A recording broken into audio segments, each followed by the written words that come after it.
The number one thing that's going to change your life, the only thing that will change your life, change your business, change your money, change your relationship, is you must raise your standard. And I know that sounds boring, stupid, basic, but it's the truth.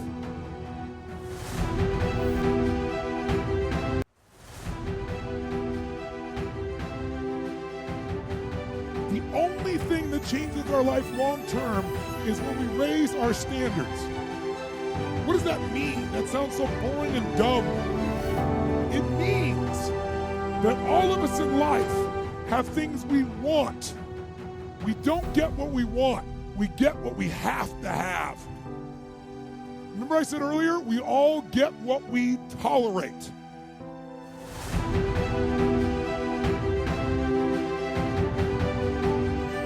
Changes people is when your should becomes a must. When suddenly the thing you said should happen has to happen. That's when human beings change. It's like if you want to take the island and you're the head of the army and you want to take the island, the most powerful way to take the island is burn the boats. Because if there's no way to go back, it's amazing what happens when it's a must to do something versus a should. That's what makes human beings succeed.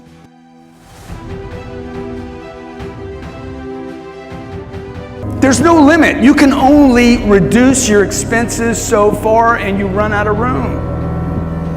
Okay? Focus on the one that has the most upside.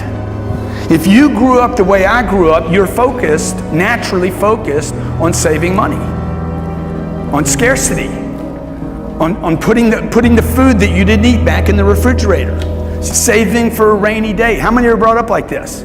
Eat all your food, save for a rainy day. Don't spend your money, right? A penny saved is? A penny? No, it's a penny.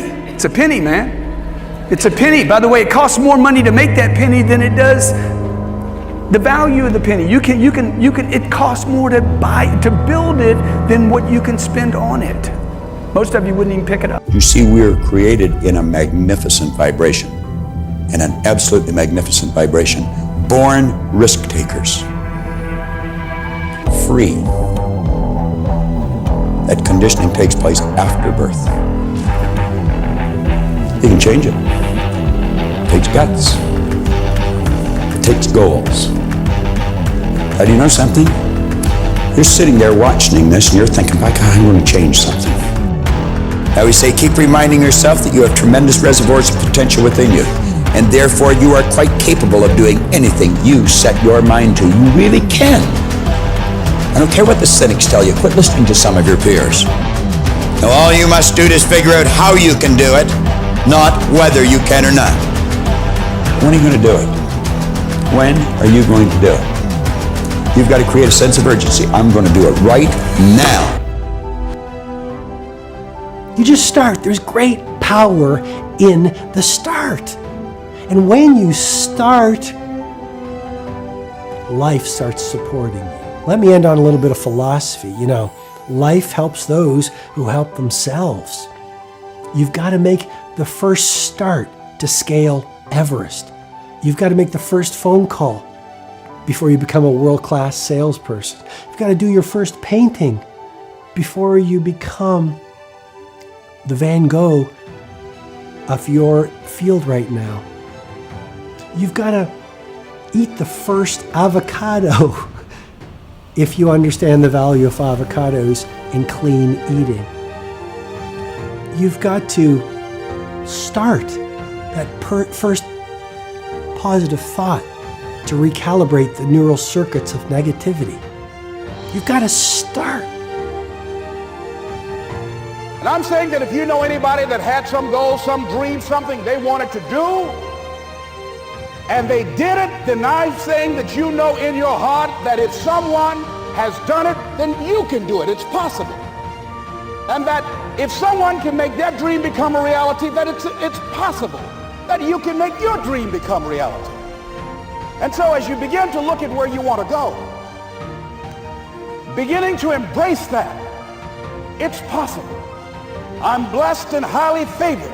I've got a lot going for me. I got some good stuff in me. And it's possible that I can bring my greatness out here in the universe. That I can do what I want to do. It's possible. I can write my own book. I can have my own business. I can take the trip and travel around the world. It's possible. I can bounce back from adversity and reinvent my life. It's possible. Regardless of where I am, the things can get better for me. It's possible. I'm thinking about two men right here in Chicago who were fairly successful, similar background, educated. They worked for a corporation for many years, and they were among many people that were laid off. Two guys who were very good friends. One went out looking for a job for several weeks along with the other one, and they faced disappointment and rejection again and again and again. They couldn't find any work, which is the story of many people across this country. One guy stopped. He became discouraged. He stopped going. He stayed home looking at television, became very argumentative and toxic with his wife, drinking beer, getting on the phone, talking to his other negative, unemployed friends. And he just gave up. The other guy kept looking for a job everywhere he could go. Every time he could get an opportunity, kept asking people, networking, checking the newspapers every day. Kept going everywhere he could, trying to find a job. You have too much education. You're overqualified. You won't be here long enough.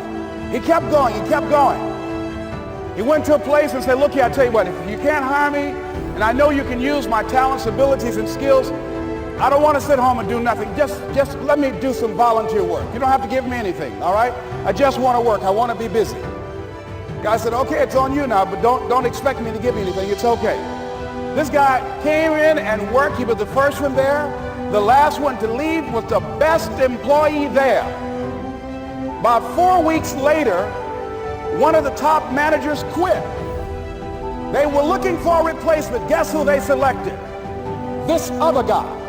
This guy who was volunteering his time. He got the job. What was the difference between the two men? Eyesight and mindsight. Eyesight is judging on what you see. Judging according to appearances. But mindsight is how you interpret what you see. One guy said, it's not possible, it's over, I'm finished. I can't do it. I can't make it. He surrendered.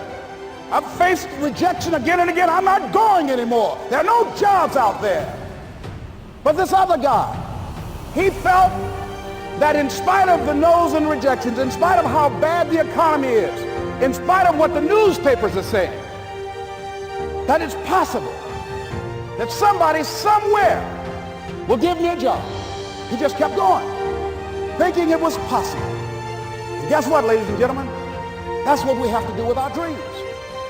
Because things happen to you in life that you can never, ever anticipate.